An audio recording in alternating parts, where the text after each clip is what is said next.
Hey everyone out there in internet land. This is going to be a first in quite a long series of stuff just related to magic. I've got, as you can see behind me, I've got a little bit of a library. I've got tricks, I've got stuff. And the thing I find most is that while book reviews, product reviews, reviews of any sort, information, things like that from professionals seem to be geared to themselves. They don't give you the nitty-gritty. Some guys just seem to love everything. Some guys just seem to hate everything. So basically, I'm just gonna, go up and stick on the internet my opinion, my views of things that are out there. Whether it's a book, a video, a magazine. I might even review a review or talk about a review. Magicians, things like that. So it's really just a matter of, in case you're wondering what I'm looking at, my screen here is trying to load. So I'm just waiting for things to catch up here. But as I was saying, I'm just going to talk about magic. I love magic. I work for a magic company. There might be things that I say that could be controversial. So anything I say is 100% completely unrelated to my job. It has no bearing on who I work with or who I work for or who I know. It's just honest opinion. And let me show you in the background here my magic collection. As you can see, I've got quite a few books. I love my books. My books are awesome. You can hear windows in the background there. And you can see here I've got sometimes I get 2 copies of stuff sometimes. I go to magic auctions all the time here in Toronto, and one of the problems of not keeping accurate information about what you have is that sometimes you get doubles, and I was kind of upset. Now granted, these are collector's editions anyways. Like, there's only, I think, about 500 being printed. I've got 2, so I'm going to be getting rid of one eventually. And here's like a Vernon Touch. This one you get from Genie magazine. This is I just recently picked this up. This is Die Vernon, the Essential Die Vernon. It's the autographed slipcase version. And over here you see some more books. I've got the Castle notebooks, and yes, you are counting 6 Castle notebooks, even though there are 4 released. I missed out on volume 1. I had 2, 3, and 4. Unfortunately, in order to get volume 1, I had to buy 1, 2, and 3. So I'll be getting rid of 2 and 3 eventually. And you still got a bunch of things printed out, manuscripts, stuff like that, stuff that's like a PDF. More books down here. Magazines. Let me get out of the light there. Magazines. I picked up a couple copies of Worlds Beyond. I've always wanted that just because of card warp. Turns out that when I bought my first one, another one became available for like 47 bucks, which, as a first edition, that's fairly reasonable. So I ended up with 2 in the space of a couple days when I've been looking for these for years. Kind of ironic, actually. And you can see some magazines I got there. Apocalypse, Card College. I got all the basics, essentially. Some of them I've read, some of them I've not read. Some I've only bought specifically for just one or two tricks. For instance, in here there's a really good version of Card Warp. It's called, if I'm not mistaken, Hyper Warp, and that's a Wesley James book. Fantastic. I use this when I work in a restaurant all the time because it's a really nice giveaway you can give to someone. I might even do the trick for you one day. Got my Tarbell volumes. The reason these 2 look different is because they're different versions. One is printed, if I'm not mistaken, by the Tannen Company, and the other series are printed by the Robbins Magic Company. So there's a little discrepancy in the consistency there. I got more books down here, like in these down, like all the PDFs, not the PDFs, sorry, the little booklets, pamphlets. Just easy way to organize things. VHS on its way out. Darren Brown no longer prints these, the Pure Effect or the Absolute Magic, so I picked up a few, hoping that they might increase in sales. In value. More books here, more books up there. I got quite a big collection of just cards. Now, I'm not a card collector, but I do use the cards, so and I pick them up when they're on sale. So it's just a great way to just to get the cards, to use them. When I perform, I do primarily use like the red cards, just because they're cheaper, easier to tear. I will use the red masters if I'm destroying cards. It's not a big deal for me. The black cards I usually don't use for performing. I'll do like a trick or 2 with them. It's just when I'm performing, it's just one more thing I have to carry in my pocket. I don't believe the theory of black cards are different. People think they're gimmick. I primarily don't use them because I just don't want to carry 6 decks of cards in my pockets.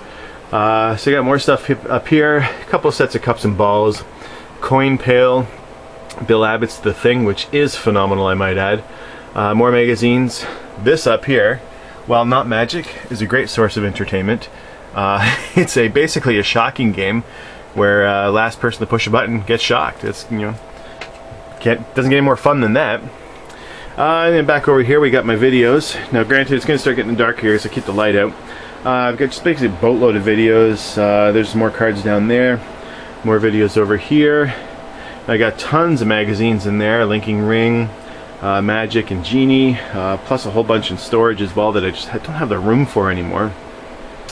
And then down here I've got, you know, let's just see, like I've got, these are all my first edition decks. Like, so instance, there's some first edition Black Ghosts. These are the first edition Vipers. If I come over here, more first edition Ghosts. And actually, let me just see here, yep. This is a first edition Black Tiger Red deck. Not very high in demand. However, the one behind it though is the original Black Tiger first editions. These ones, in everybody's opinion, handled like crap, and that's only because the finish and the cardstock didn't quite necessarily go together, so they figured out a new way to print them, and the new cards handled beautifully. And how you can tell it's a first edition, if you look on the bottom there, you can see where it says Poker 808. All subsequent editions, let me just get up here and find one really quickly. All subsequent editions of the Tigers will have, especially the white Tigers, there we go, there's a white Tiger, will have a dash after the 808. So that's how you know if you got a second edition or a first edition. So yeah, so like these cards, you know, investment maybe, who knows. Empty. By the way, all these are from IKEA. Fantastic place that company is. My Ultra Gaff deck, I got two of them actually. My Ghost Gaff, my Red Bike Gaff, more Vipers. Basically, I just got like stuff lying all over the place. I am in sorely need of some organization here. A bunch of tricks, you know, Ultra Smoke. Let's see here, like tons of cards. The studs are actually good cards, I like them, but they're a little thin. I'd use them more often, but I just don't have an easy source of these. Apparently you get these at, I forget which company, somewhere in the States. You can get them anywhere in the States actually. And they handle nicely, they palm easily, they're good for manipulation because they are thinner. But like I said, me being in Canada, these being available in the States, do not a perfect match make. So I had a friend go down and pick up some of those, but I haven't really done anything with them. More blue bikes. I personally don't like the blue bikes. I use them for practice. I just prefer the red cards. They seem a little bit more high in contrast, more visible, and red's a nice warmer color. But, you know, to each their own. More cards down there. I got cards pretty much everywhere. Those are like my regular bikes. If you come over here, I've got, you know, just all tons of storage. Got some nice close-up mats here that I bought from some guy in the States. I forget his name right now. Here is mostly my Gimmick Decks. For instance, I got like a Two of Hearts forcing deck here, a couple more forcing decks, double backs, double faces. This is, you know, blank deck, my invisible deck. And there's some more double face cards. So yeah, I got these ones all over the place. There's some B cards. These, I make a trick called the Cheating Gambler. I don't like the way it used to be made available, which was in bridge cards, so I scrounged up some bicycle cards, poker size cards, which is what I primarily use all the time. You didn't see that, I'm not exposing anything. Some, you know, wallets and stuff like that. I used to have some forks that I stole from a restaurant, but let's not talk about that. I use that for, you know, psychokinetic silverware. Everyone needs a good supply of Sharpies. Some silks. Down in here, more stuff. Essentially, I've got stuff pretty much everywhere. And then finally, if you come over here, this is just my odds and ends. I've got like some stuff from Paul Harris. This goes with the True Astonishment series. Rings, a little chick pan, ropes, sponges.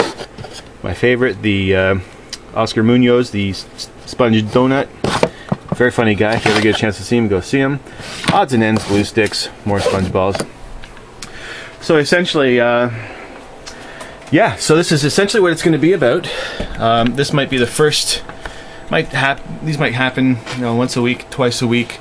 You never know, but at the same time, as each new one gets up there, I'll talk about it, tell you what I think. I don't proclaim to be the most informed person. I'm just giving you my opinion on what's out there. Take it, leave it, your choice. And until then, we'll talk to you later.